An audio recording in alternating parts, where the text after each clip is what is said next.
Welcome back to another Pokemon TCG tabletop video. In today's video, back at Kanzen Games for another Friday Night League. This time playing Jellicent Gardevoir again, the exact same list I just took to a top 4 placement at the Milwaukee Regional Championships, but I can't really take credit for the list as it's mostly just Henry Chow's Pittsburgh list with the new Ralts and Curlias, and then cut a research for a Lily's Determination. I won't talk too much about the list, but the one thing I will say is that I really valued this heavy count of Arven. It allows you to get into that Frillish item lock on turn 1 with the Air Balloon semi-reliably, along with the TM Evo. Sometimes that's what you want to do on turn 1, and Arven is how you get there. Additionally, with the 1 Lilies, I found myself frequently playing Arven for Secret Box on turn 1, and then you Secret Box for the Lilies on turn 2. Play the Lilies, and then take some prize cards. You have the researches and the Ionos to close out the end of the game. I just found that the deck flowed very well. So yeah, I think this is the list I'll continue to play for Gardevoir moving forwards, and let's get into some gameplay here at Kanzen Games. We kick the night off here against Manon, and he's also going to be playing this Jelly Gardevoir deck. For those of you that watched my stream game against Ian Robb, you know that Jellicent steals the show in this game. So on my turn 2, when I find myself with only 1 Nest Ball, I make sure to get the Frillish. Not going to be getting Ralts, going to prioritize that Frillish. I want to be item locking Manon, especially when I have somewhat of an underwhelming start. My best chance is to just get that Jellicent into the active as soon as possible. But some things I do have to note here: when I attack with Frillish and Manon's Munkidori has a Psychic Energy, if he finds a Dark Energy, he'll be able to move 20 with the Munkidori onto my Frillish and then knock me out with the Mind Bend. So for those of you playing this Gardevoir deck in the GardyJelly mirror, if you go first, this is some decent counterplay. Attach an energy to your Munkidori, and then you can threaten the turn 2 Mind Bend. But as you can see, no Dark Energy in Manon's hand. Not a whole lot, really, of anything. Lots of item cards there in his hand. And I'm going to be able to get that Jelly up here, Arven for Ultra Ball TM Evo. Another example of why Arven is so good. I'm just able to play somewhat of a safe turn here. Get the Jellicent up, get the Curlia out. I top decked the Ralts there, which was very nice. And then now I'm able to play the research, refill my hand, and continue my assault with this Jellicent EX.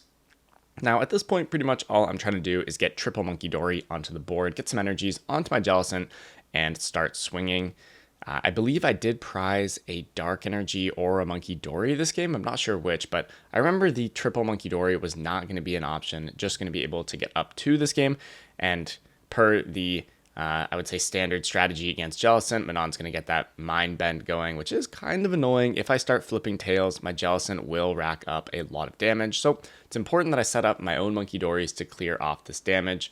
Arven finds me the Secret Box, Vessel finds me the Dark for the Munkidori. Now I've got the box in my hand, which can find me Artisan for another Munkidori next turn, and then another Vessel for another Dark. And then I'm just content to start flipping some coins and trying to get through Manon's board. Just some talk here about what I was doing. I didn't really announce my attack there. I just flipped my coin for the confusion. So just clarifying that I was going for Power Press.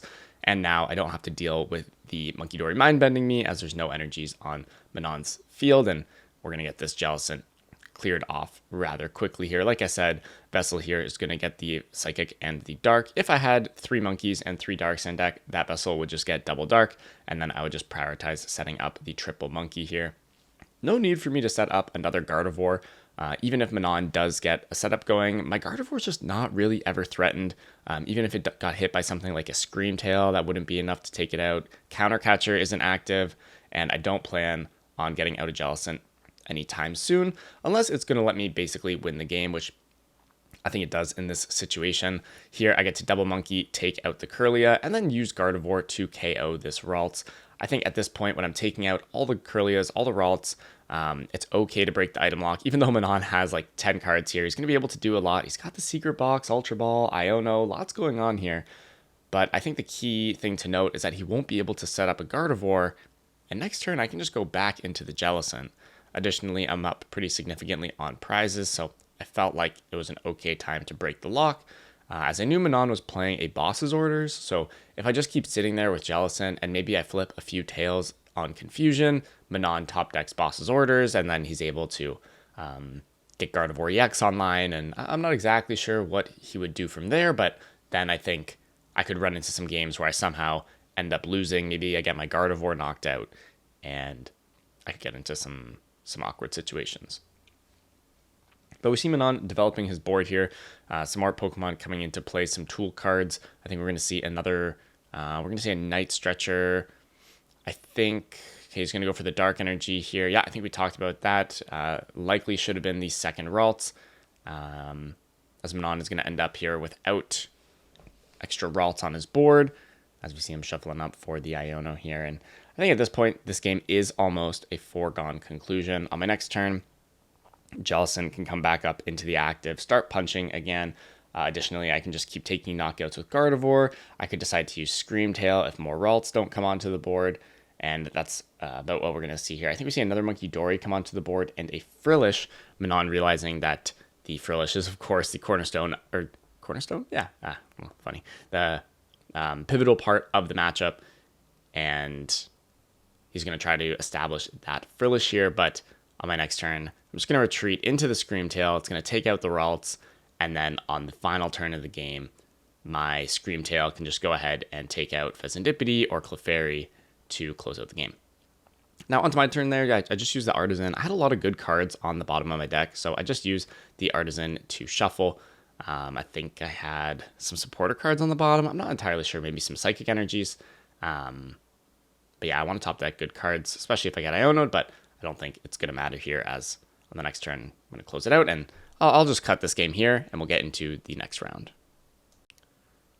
In our second round here, we run into Camille, one of the top seniors who plays at Kanzen Games. And for those of you that don't know Camille loves to play control decks. I think he was a Block Lax enjoyer, definitely a Pidgeot Control enjoyer.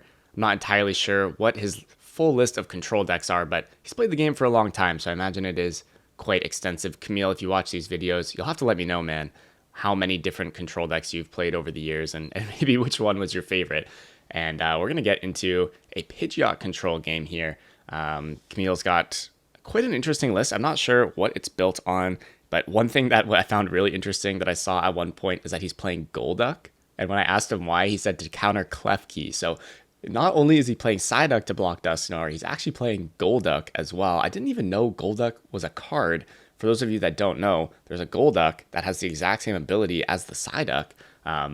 And it's an evolution, so it doesn't get blocked by Klefki, which I thought was actually kind of clever.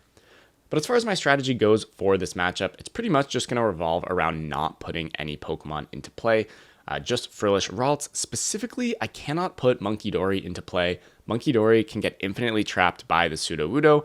I do 60 damage a turn, and there's a variety of ways for Camille to infinitely trap a Monkey Dory with the Sudowoodo. He can use Shuckle to heal 30 damage a turn. He could have Defiance Fest on it, right? Then my Mind Bend does 20 damage. The Shuckle heals 30, so I'm dealing 0 damage with the Mind Bend. And then he can just infinitely sit there and eventually deck me out. So I cannot put the Monkey Dory into play. Just Gardevoir, Jellicent, maybe Scream Tail. And as long as I'm item locking, the only way Camille can trap any of my Pokemon in play would be an Erica's Hospitality. He plays one of them, and he happens to snipe my Mew EX with Erica's Hospitality, which is very unfortunate. And we see the Sudowoodo come up into the active, and the Mew EX is, of course, even worse than the Monkey Dory, because for 3 energies, Mew can do 20 damage, and if Camille can deny 60 damage a turn, he can definitely deny 20. So at this point, I just start draw passing. I figure my only out is that Camille has maybe prized his cards that actively deck me out, right? Like he could have prized 0-6 Machinations, and then I might actually be in a position where I can deck him out. And there's no way I can ever win this game. This Mew EX just is not going to cut it. And so I just start sitting here, draw passing. Does he have the Zerosic? Yes, he does. And I'm just going to scoop up the game. But if that Erica's were to have whiffed, additionally, some other things you can do in this matchup, try to Ultra Ball away Mew EX and Monkey Dory, Vessel them away so that they're not sitting in your hand for that Erica's Invitation. Oh yeah, I think I said Erica's Hospitality, it's Erica's Invitation. But yeah, and then you can just play a board that's like just Jellicent, just Gardevoir, maybe a Scream Tail, nothing trappable. And then you can item lock for a long time to deny any accompanying flutes, get all your basics in the discard pile, and then you won't be able to be trapped. Anyways, after a bit of a snooze fest in the Sudowoodo, we run into a Typhlosion. James here is going to be rocking Typhlosion. He's a sick guy, and he's got a cool deck to go along with it. I had an interesting debate on turn 1 here. My opponent opened Pheasantipity, and I didn't know if I should bench my Pheasantipity, right? There's a possibility that I could get donked. He could be playing Raging Bolt. Mostly Raging Bolt, I think, is what he could be playing. And he could just donk my Munkidori, right? So I figured I'd put down the Fez. Now, I don't know if this is really necessary. If my Munkidori dies on turn 1 to Raging Bolt, am I really winning the game? I actually thought the answer to that was yes. I could still win. Maybe if my opponent overcommitted and like didn't get down a lot of Noctowls, just used Bolt to kill my Monkey, I could find my way back into the game. So I decided to bench the Fez, and then against Typhlosion, I don't think I really want this Fez on the board. I mean, Pheasantipity is also just a good card. I find myself putting this Pokemon into play almost every game because Gardevoir doesn't have a great draw engine, so you do need the Pheasantipity to draw some cards, help you get those Gardevoirs out, get those Psychic Energies in the discard pile, and get the Dark Energies onto the Munkidoris. But anyways, as we see the game develop here, Ethan's Adventures coming down from the Quilava's ability. That's going to help my opponent set up his entire board. We see all the Cyndaquils coming on, the energies, etc. I wondered if he was going to just start attaching a bunch of energies to Fez and attack with it. I thought that could have been viable potentially, but we just see the energy go down onto the Quilava here. As far as my strategy for this matchup goes, I can't say I was an expert on this matchup coming in, but I think my basic approach comes... I think there's a few ideas I can go for here. One, I can just try to set up an army of Munkidoris, which will allow me to eventually build up free knockouts onto Victini. So let's say me and my opponent trade one prize knockouts back and forth, right? I use the Screamtail, they use the Typhlosion, 1/1/1, but eventually I'm going to use my Munkidoris to pick up a free knockout onto the Victini. Maybe the Shaman comes down, there's a free knockout, triple Monkey. Maybe I get a Cyndaquil with triple Monkey, right? So that's one way where I can kind of generate an advantage in this matchup. The other way I can generate an advantage is, of course, this Pheasantipity on his board, right? So here I'm just going to attack with the Screamtail for 180. I'm not sure exactly what's in this Typhlosion deck, so I didn't really want to knock out this Pheasantipity, give access to Counter Catcher. Additionally, I was pretty sure the deck played Gravity Mountain and the Bangle as an option to one-shot Gardevoir EX, so I didn't want to attack with the Gardevoir EX either here, and I didn't want to Screamtail the Quilava here and give access to Flip the Script, as I was pretty confident this deck played some quantity of Rare Candy, and Rare Candy Typhlosion could just come online, and then the Pheasant, and like maybe even like Rare Candy Typhlosion, Counter Catcher, Bangle Mountain, kill the Gardevoir. Like that might sound ridiculous, but if you had Secret Box, I don't think that's that crazy. So I decided to just play it a little safe, make sure my Gardevoir stays on the board, put some damage on the Fez, and then I can pick up those prizes whenever I need some additional draw power, which is going to be right now. I know I had some good cards prized. I think a Monkey and a Dark. So I go ahead, I use the Monkey to take out the Fez, hit the Dark Energy off the prizes, which is very nice. That's going to allow me to take out this Cyndaquil with the Munkidori Mind Bend. And I bench the Frillish here. I actually don't think Frillish is particularly good. And now the reason I'm doing this is in case my Gardevoir goes down to some kind of counter catcher play, I want to have another attacker on the board so that I'm not forced to Rare Candy another Gardevoir to keep the tempo of the game.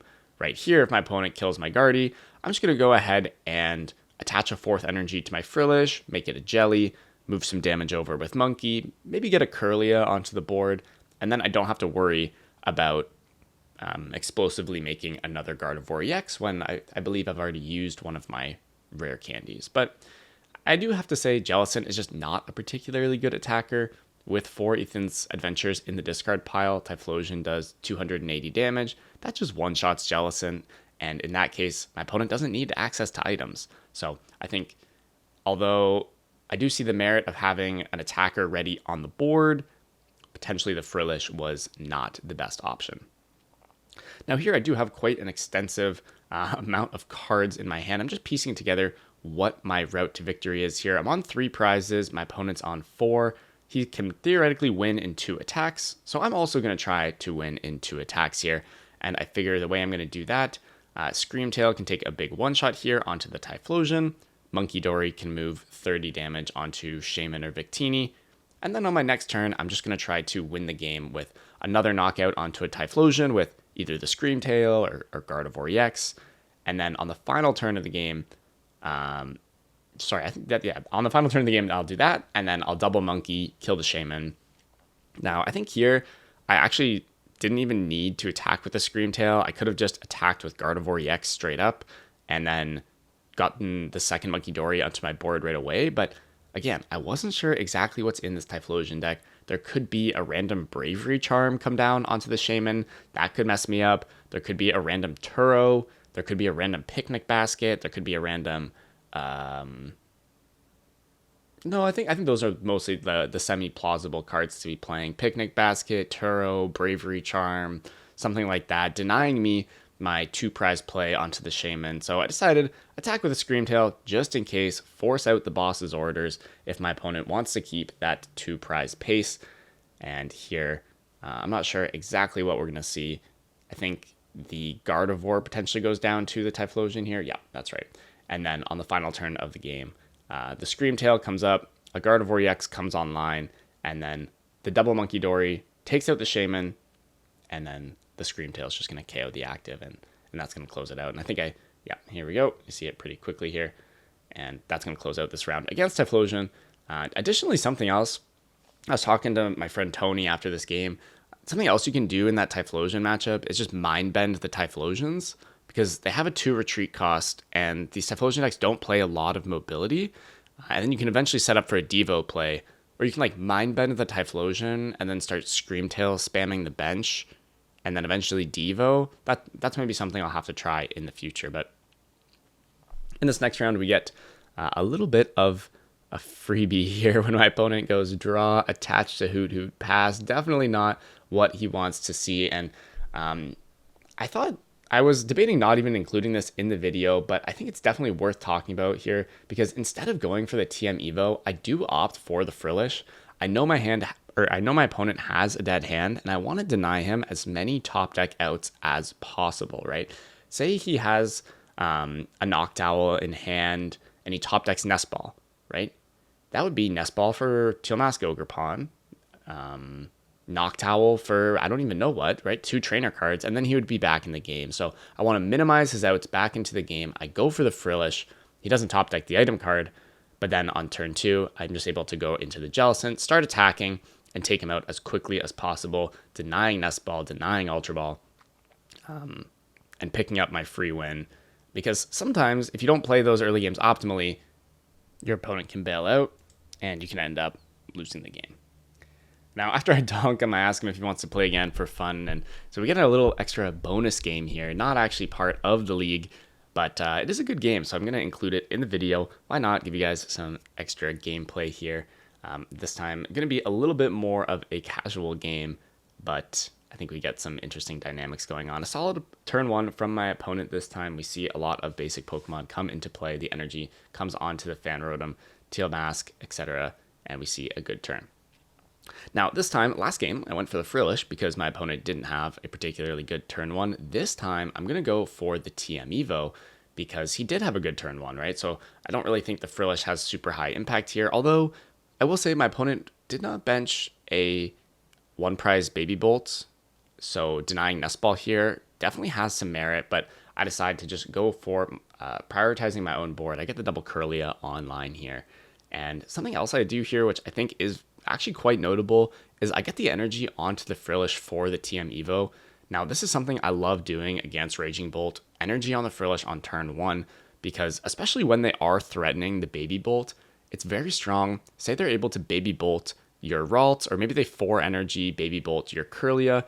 Something you can do is just attach a second energy to the Frillish, evolve it into Jellicent, bench Clefairy, and then just take a knockout on the Baby Bolt without being forced to aggressively find Gardevoir EX. Now, you guys might be noticing a bit of a theme with this Gardevoir deck. You want to put as little pressure on yourself for each turn to find big combo plays, right? You don't want your plans to involve finding Rare Candy Gardevoir. Now, sometimes you're going to need to find Rare Candy Gardevoir on specific turns, but you want to minimize how often you need that to happen, because every time you need a Candy Guardy, there's an opportunity to whiff and an opportunity for disaster, really. And sometimes, I mean, even just finding Gardevoir EX alone can be difficult. I've had turns like these where I just need a Gardevoir and I don't find it. Or, I mean, even here, like what I was going for was a knockout on this Teal Mask Ogerpon, take the first 2 prizes with Gardevoir EX, and that would have put me in a really good position. But I wasn't able to find any energies. So now I have to just go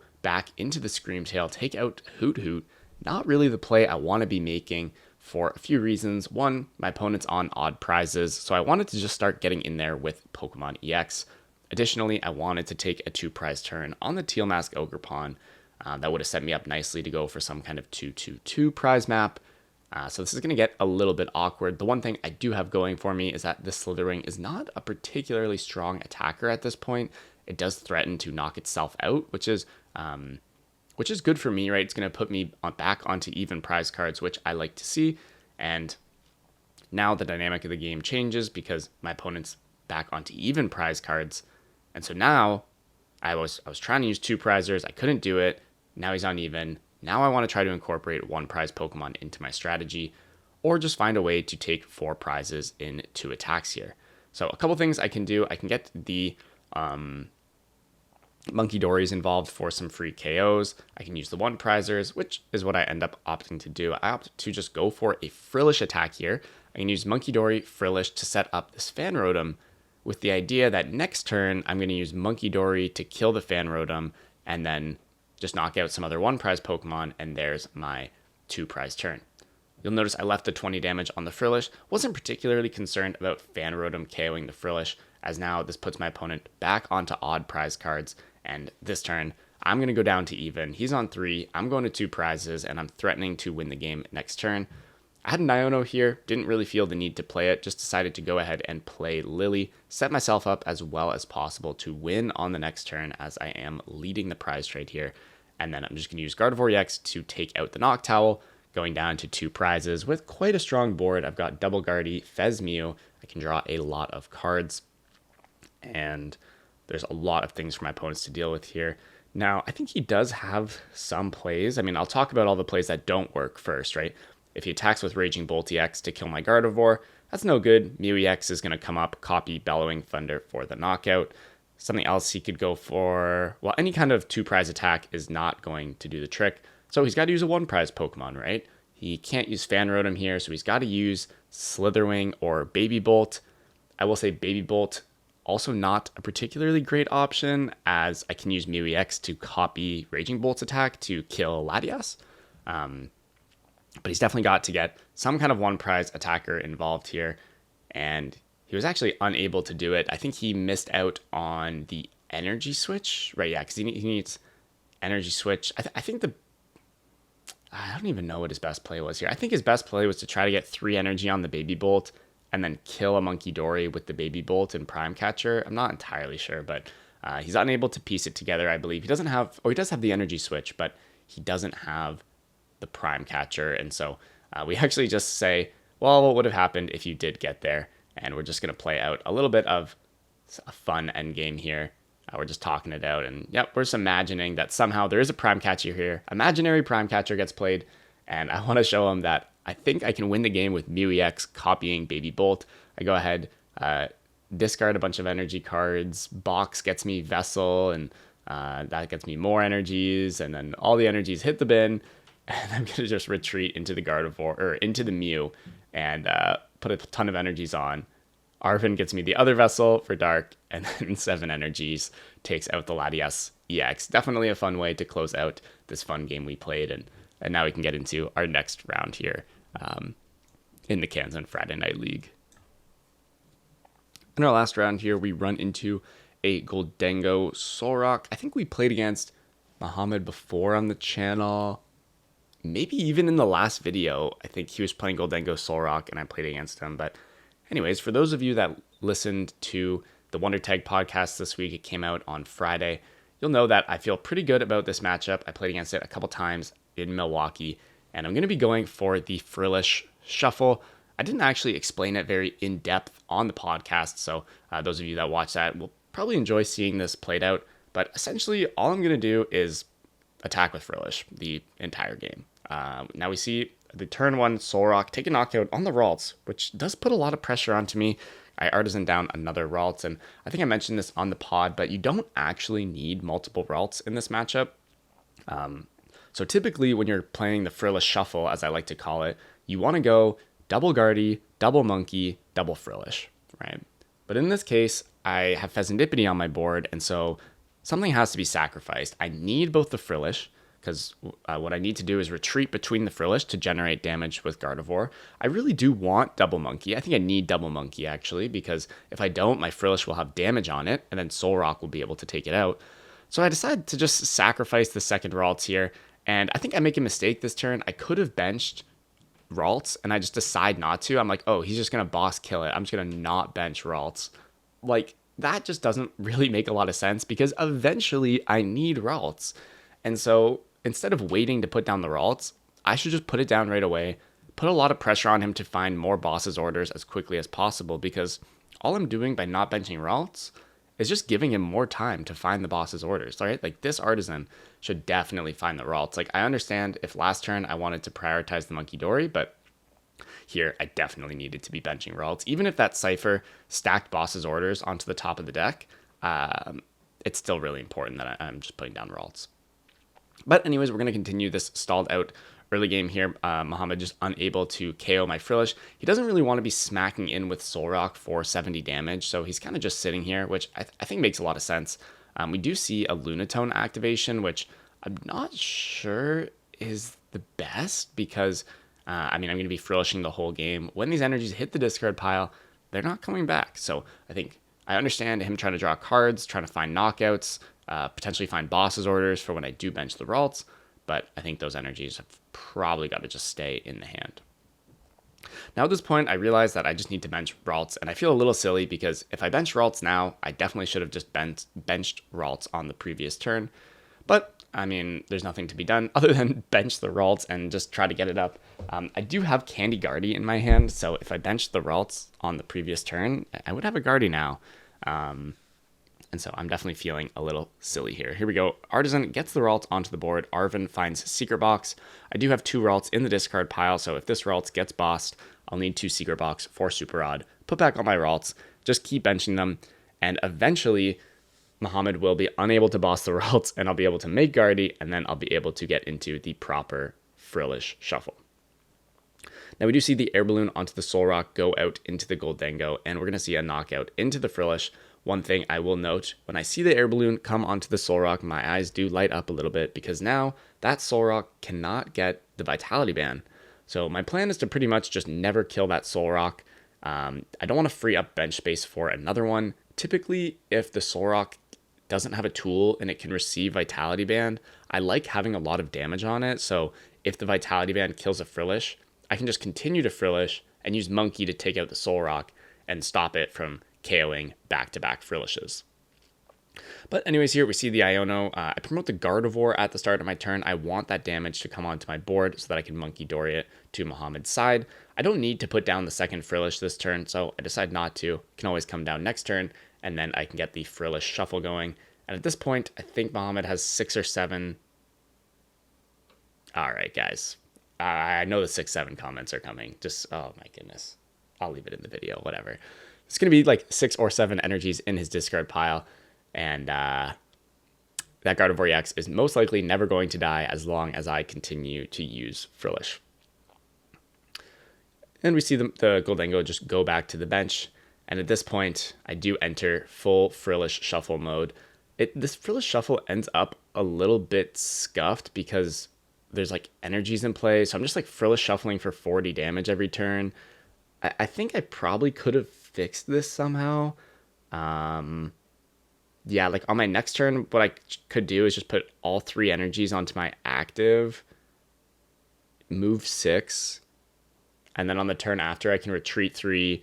I kind of end up in this like awkward limbo where I'm constantly putting 2 energies on. I should just be like putting 3 energies on each turn, getting the full 60 damage, and then retreating. So this Frillish Shuffle is actually done a little bit in a little bit of a sloppy manner, but it's going to be good enough as a lot of Mohamed's energies are in the discard pile, and we're just going to be setting up all these Gholdengos for a Devo play. Now, one thing I will say, eventually my goal is to put down Jellicent, Iono, and then Devo with the Jellicent, but I did actually prize my Jellicent this game, and so I'm not going to be able to do that. We see the bundle come off the board in order to make room for Riolu, and I guess Mega Lucario might be coming onto the board, which makes some sense. It is a decent attacker. It does a lot of damage without discarding any energies. It can take out Frillish. Now, that being said, it is weak to Psychic, so I don't love that. But here, I think we finally have enough damage to Devo. Yeah, we have enough damage to Devo here, so I decide to just pull the trigger here. I play this Ultra Ball, and I'm a little bit of a bozo because I did not realize that my Jellicent was prized. This Ultra Ball was meant to get Jellicent EX, but it is just in the prize card. So now I'm kind of reconsidering my play. Do I even Devo him here? Do I instead just like keep Frillish shuffling? I think maybe I was supposed to just continue the Frillish shuffle for a while longer until I killed the Riolu, but like, yeah, I think I should have just continued the Frillish shuffle a little longer until Riolu was dead, and then I could go for the Devo play afterwards. I'm not entirely sure, because there is a world where I lose this game, right? Like this turn, if Muhammad, obviously he can't put down Mega Lucario because I will just win the game, but what he could do is find Vitality Band and knock out my Frillish with Solrock Vitality Band here, and then next turn, he would be a Mega Lucario and a Boss's Orders away from winning the game on Pheasantipede EX. So I feel like for a game I had so much control over, I should have been able to get like a 100% win rate at the end here. Because yeah, we do see the Solrock come up into the active, and I feel like I could maybe somehow lose this game. But what I do here, just to make sure I lock it up, I get the third Munkidori onto the board. There's a Dark Energy in my deck. I think I played this a little bit sloppy as well. I just decided to use Fez and draw 3, and my last card in deck is Dark Energy. And I could have done better to guarantee the Dark Energy, I think. So what I do now, I have a Lily in my hand, I have a Super Rod, so I'm just going to discard a bunch of cards from my hand, and then I'm going to Lily deck myself out, get the Dark Energy, Super Rod some cards back into my deck so that I don't deck out, and then now I have the Dark Energy, comes onto the Munkidori. Triple Munkidori is going to go ahead and take out the Riolu, and then I can just attack the active, and I think that is going to be checkmate with the triple Munkidori, taking out the Riolu, not allowing the Mega Lucario plus boss combination to win the game. Not that it looks like Muhammad actually has it, but he's like kind of close. What does he got there? I can't really tell if he has it or not, but yeah, that's going to wrap up the game, and we're going to close out a 4-1 here at Kanzen. I hope you guys enjoyed the video. If you did, don't forget to leave a like, comment, and subscribe, and I'll see you guys in the next video.